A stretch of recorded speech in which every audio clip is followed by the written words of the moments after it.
Hello, students.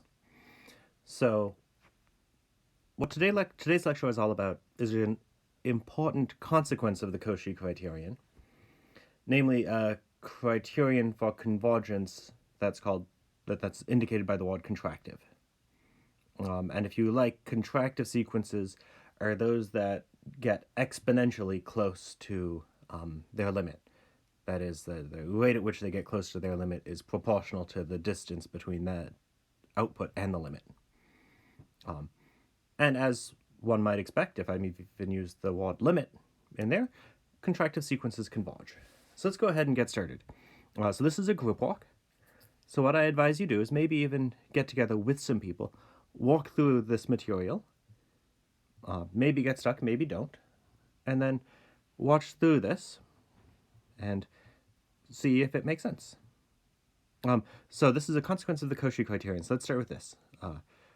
So, as is important, a sequence is convergent if and only if it's Cauchy, but that's only important if you know what the word Cauchy means. Let a sub n be a sequence. Then a sub n is called Cauchy if, well, this is just remembering the definition. For all epsilon bigger than 0, there exists a big N such that for all m and n bigger than big N, the distance from a sub m to a sub n is less than epsilon. So that looks a lot like the definition of the limit, except instead of all of the numbers getting close to a single output, the limit, they're just getting close to each other. The terms of the sequence get close to each other. And as is proven in the previous video, a sequence is Cauchy if and only if it converges. So here's another type of sequence. So a sequence, a sub n, is called contractive if there exists some constant c in the interval from 0 to 1, open interval from 0 to 1. C could be 0, but that would result in a fairly dumb sequence. So that for every number n, the difference between two consecutive terms, a sub n plus 2 minus a sub n plus 1, is less than or equal to that contractive constant times the previous difference between two consecutive terms. That constant c is called a contractive constant for the sequence. Clearly, if you find one contractive constant, you can find another contractive constant by just taking a number that's a little bit bigger than the one you have. So there are infinitely many. So a contractive constant really is the right word. If you like, I'm emphasizing this a. That shouldn't be the. The contractive constant is not unique. So here is the main proposition, the main theoretical bit of this group walk. If a sequence is contractive, then it is convergent. Notice it's not if and only if. There are convergent sequences which are not contractive. As I kind of said at the beginning, contractive sequences get exponentially close. And there are sequences that converge, but not at an exponential rate. Maybe this is even worth. This is a tangent. So this is not if and only if. And here's something that you can do on your own. A sub n equal to 1 over n is convergent, but not contractive. And you know that it converges to 0. To show that it's not contractive, just negate the definition, see if that thing is actually true. But let's actually go through the proof. If a sequence is contractive, then it is convergent. Notice I'm not going to try to say what the limit is. I'm just going to say that the limit exists. So let's suppose a sub n is contractive with constant c. The proof will proceed by showing that a sub n is Cauchy. That's not a surprise, hopefully.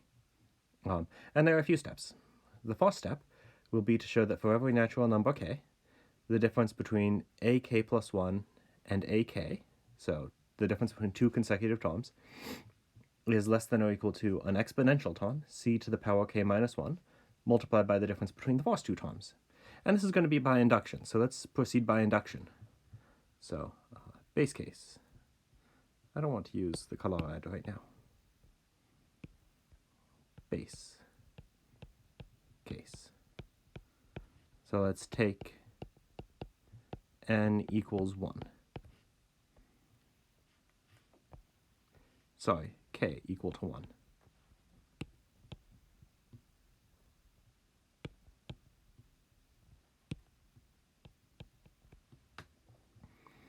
Then, let's just evaluate the left and right-hand side of the theorem in question.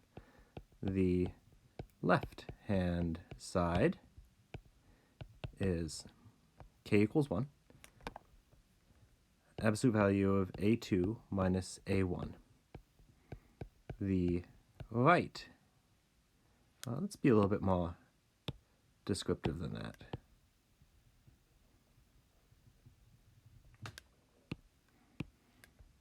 The left-hand side is absolute ak plus 1 minus ak is, well, k is equal to 1, a2 minus a1. The right-hand side, on the other hand, is c to the k minus 1 times a2 minus a1. No absolute value by there. C to the k minus 1 times absolute value a2 minus a1. K is equal to 1 equals c to the 0, a2 minus a1. Hey, that's just a2 minus a1. As they are equal, we get absolute value ak plus 1 minus ak is less than or equal to c to the k minus 1 times a2 minus a1, at least when k is equal to 1.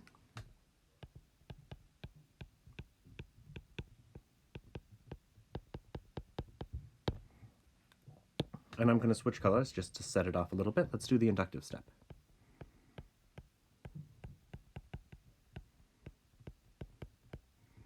So let's let k be a natural number.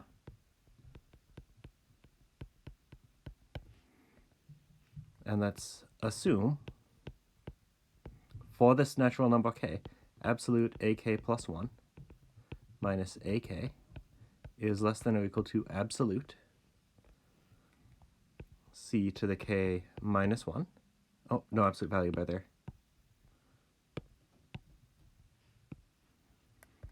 Times absolute a2 minus a1. We want to show that the same thing is true for the next natural number. We want to show, and don't worry, I know that I zoomed in really close. We'll zoom back out at once we're done and read through it. We want to show a sub k plus 2 minus a sub k plus 1. Right, I've incremented k by 1. Is less than or equal to c to the k minus 1 plus 1. So c to the k times absolute a2 minus a1. So let's do that. And this will be just super algebraic. Proceeding.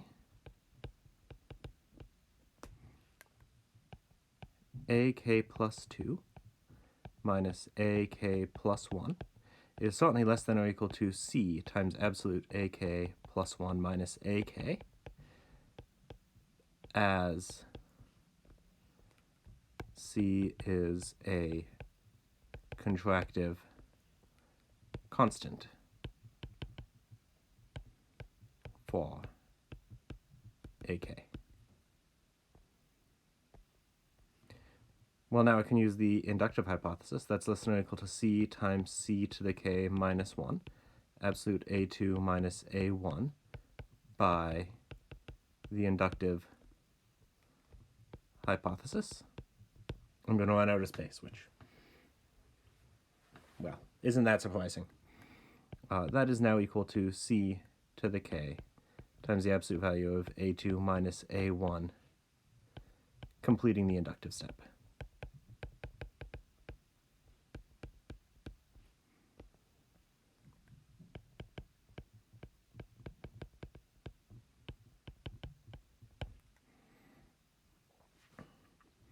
In general, I mean, you know that I often don't provide enough space. So, if you're writing this up on your own and you want a clean write-up, I'm not collecting this one, you can complete your write-up on a separate sheet. And let's proceed off to the side. So all I need is a concluding sentence. So thus, by induction, we see absolute value of ak plus 1 minus ak is always less than or equal to c to the k minus 1, a2 minus a1. All right, let's actually just read through the proof now.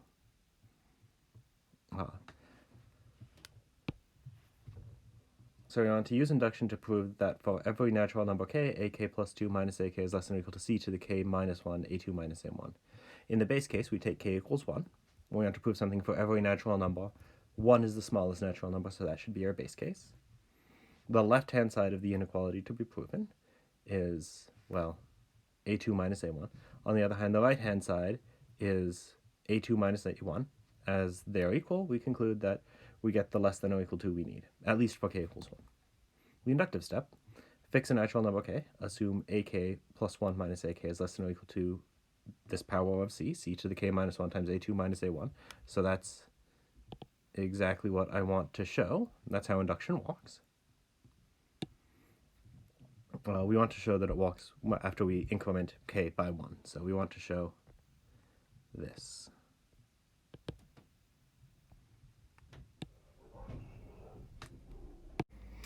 So sorry, I'm back. So let's proceed. So there's step 1 done. We'll fit all these steps together at the end. Maybe this is encouraging because that says that 2 consecutive terms are getting close exponentially fast. Let's take a moment.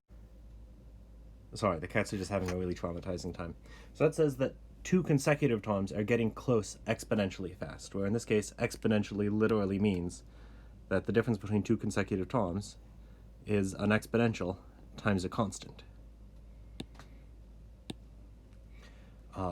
What I would like to do next, so that says something about 2 consecutive terms. That's not what you need if you want to study, if you want the thing to be contractive.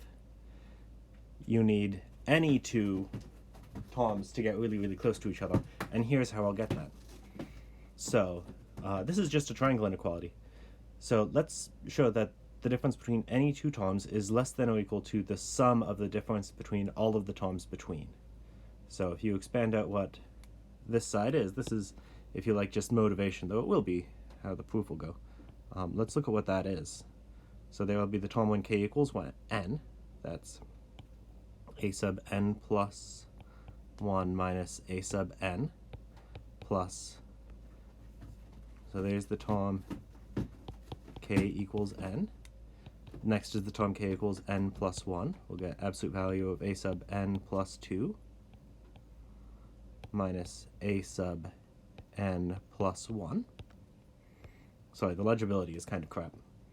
Plus the next term, the term k equals n plus 2, absolute value a sub n plus 3 minus a sub n plus 2, and so on. So you'll notice that this sum looks like a sum of a bunch of absolute value bars. Well, you know that a sum of a bunch of absolute values is bigger than or equal to the absolute value of the sum. That's what the triangle inequality says. And let's just imagine what would happen if we did erase all those absolute value bars. Then it looks like this and that could cancel. It looks like this and this could cancel. This would cancel with the term in the next one. So this will all simplify down.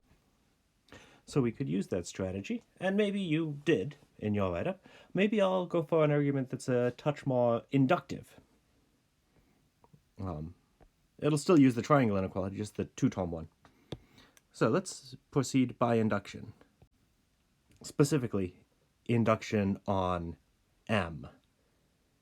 So let's let's proceed by induction.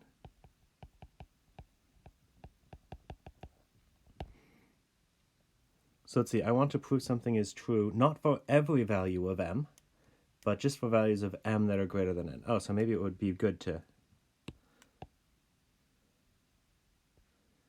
start with let N be a natural number, and we will proceed by induction on M. So here's our base case.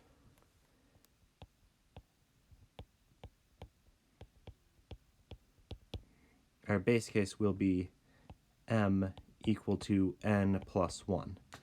And the reason that that will be our base case is we want to prove something is true for every m bigger than n. What is the smallest natural number that's bigger than n? Well, n plus 1. So let's use that choice of m. Oops.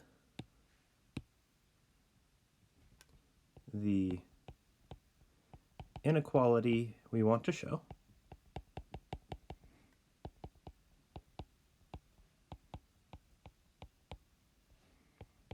now becomes, when m is equal to n plus 1, absolute value a sub n plus 1 minus a sub n is less than or equal to, and let's look at this sum. The sum from k is equal to n to m is n plus 1 minus 1. So there's only one term in that sum. So let's just write that down. K equals n to n of absolute value ak plus 1 minus ak. The right-hand side is, let's not qualify that with anything like exactly, it just is absolute value a sub, so the only value of k that we use is k equals n, so a sub n plus 1 minus a sub n.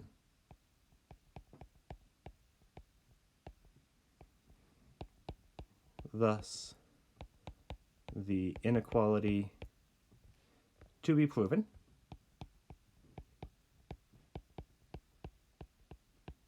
is true, since they're actually equal. Now let's proceed by induction. Now let's do the inductive step.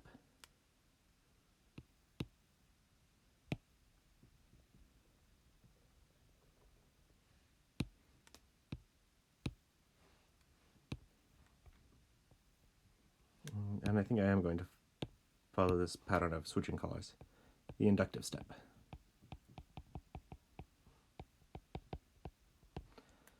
So I've already fixed n. N is this natural number that is going to be fixed throughout the whole proof. Now I will fix some m in the natural numbers. And I will assume absolute value of a sub m minus a sub n is less than or equal to the sum from k equals n to m minus 1 of absolute value ak plus 1 minus ak.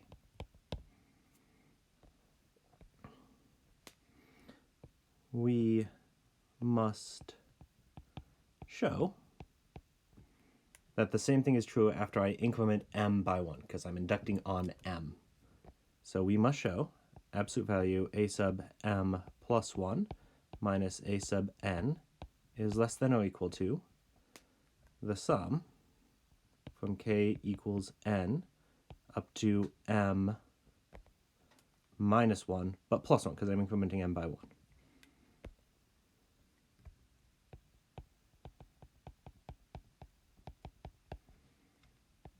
So there's what I need to prove. I'll start with, I guess, the more complicated side and see what happens. No, I'll start with the simpler side. I'll start with this side and see what happens.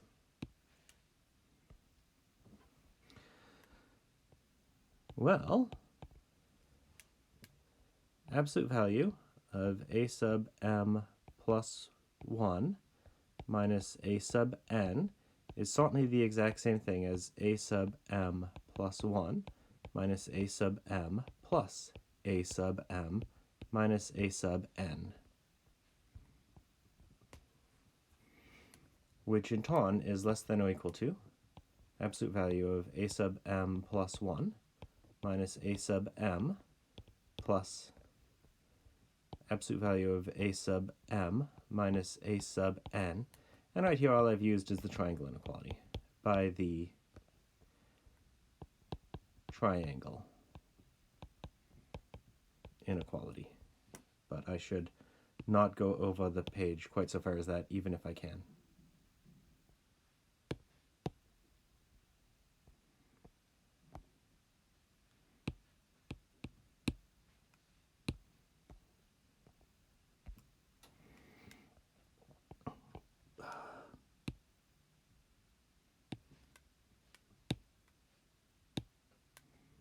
By the triangle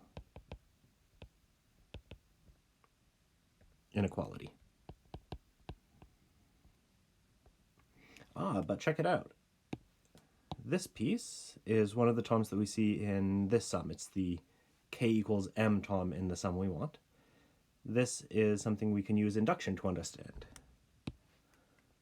Is less than or equal to absolute a sub m plus 1 minus a sub m plus the sum from k equals n to m minus 1, absolute value ak plus 1 minus ak by the inductive hypothesis. Fair enough? And finally, well, this is a sum of a bunch of consecutive terms of the sequence, differences between consecutive terms. Here is a difference between two consecutive terms. So this is the k equals m term that would go in that sum, which is equal to the sum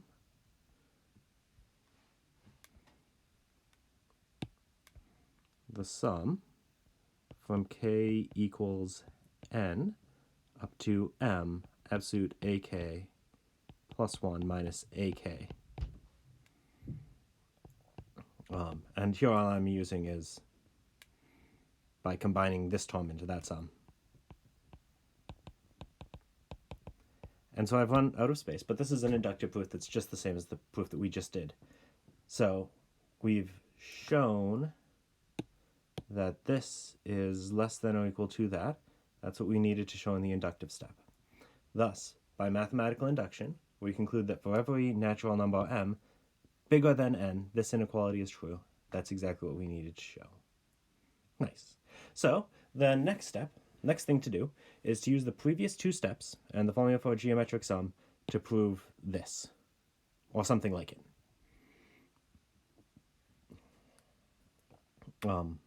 So let's do that. As a reminder, we'll use the geometric series formula, which says this. Well, geometric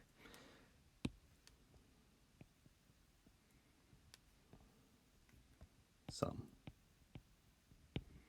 A series should be like an infinite sum. This is only finitely many terms. So let's use this. So I even say which steps to use in which order. So by step 2, a sub m minus a sub n. Well, we should really start with this. So let's let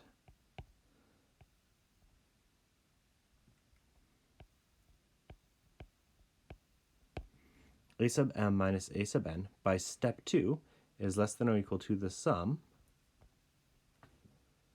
Sorry, I want to be reasonably space efficient here. Less than or equal to the sum from k equals n up to m minus 1, absolute value ak plus 1 minus ak. All right, that's exactly what step 2 says. But I have some control over how big ak plus 1 minus ak is by step 1. So this is now less than or equal to the sum from k equals n up to m minus 1 of c to the power k minus 1 absolute a2 minus a1.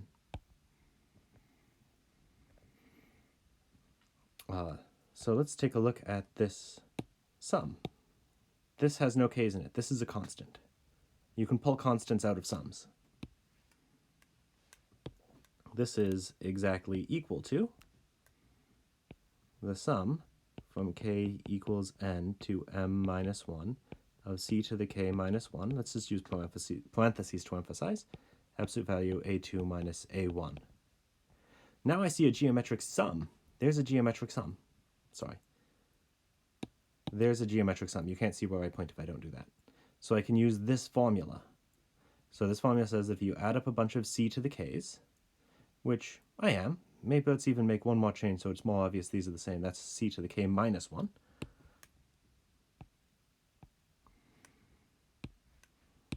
But c to the k minus 1 is just c to the k divided by c. C is a constant.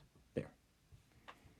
Now I can use the geometric sum formula as written to get that this sum is equal to, so let's just read this out. It's k equals L as the lower bound. So the lower c to the lower power. So this is equality on the nose. C to the lower power n minus c to the larger power plus 1. So that's m minus 1 plus 1. So c to the m all over, yeah, this will be fine.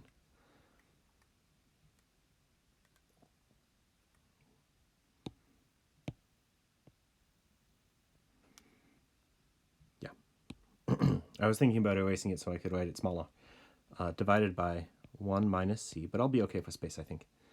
Multiplied by absolute a2 minus a1 all over c. And remember, I just want to get something of this form. So I have the left-hand side correct. I want to turn the right-hand side into c to the big N minus 1, sure, times 1 over 1 minus c. I see divided by 1 minus c times a2 minus a1 an absolute value. It doesn't matter the order, you subtract an absolute value. Good.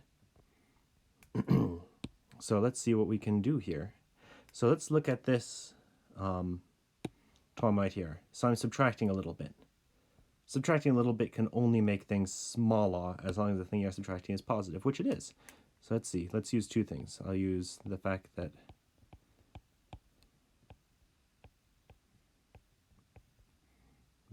c to the m is bigger than 0, and so I'm going to use that to just erase the c to the m. The next thing I know is, so that's a c to the n. I know that little n is bigger than big N. So c to the little n, c is a number between 0 and 1. So that means that c to the little n will be less than c to the big N.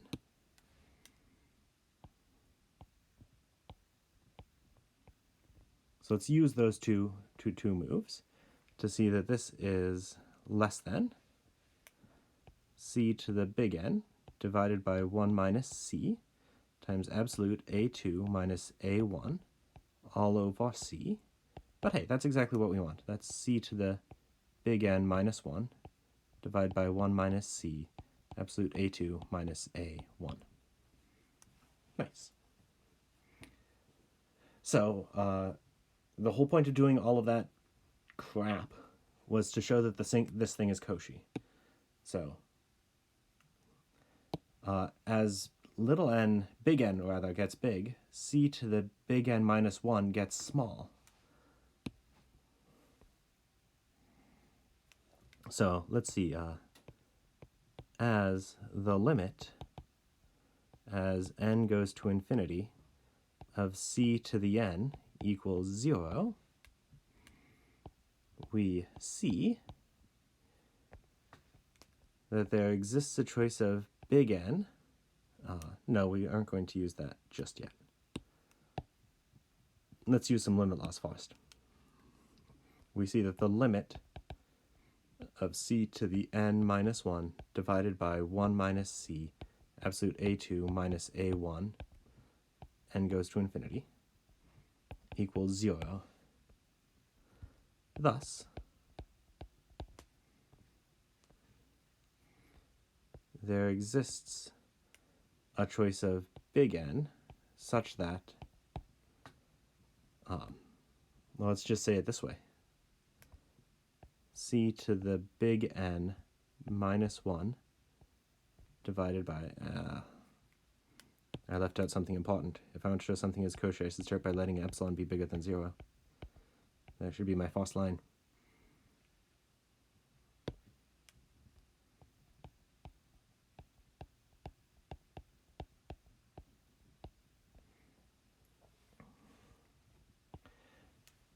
Now,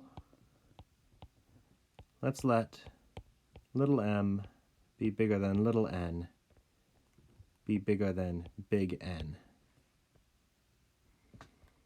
Then by the thing we just did, by step 3, we have absolute value of a sub n minus a sub m minus a sub n is less than c to the n minus big N minus 1 all over 1 minus c, absolute value, a2 minus a1, which in turn is less than epsilon.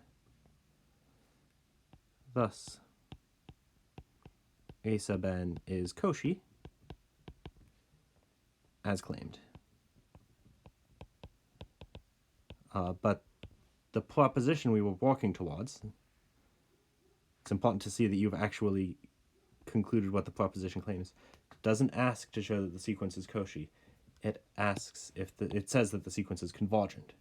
So that isn't the conclusion we want, but it's basically the same as the conclusion as we want because we know that the Cauchy criterion is equivalent to convergence. So let's just do that as a sub n is Cauchy, a sub n converges. Nice. So I'm going to upload this in 2 parts. This concludes part 1, which is the theoretical bit of it.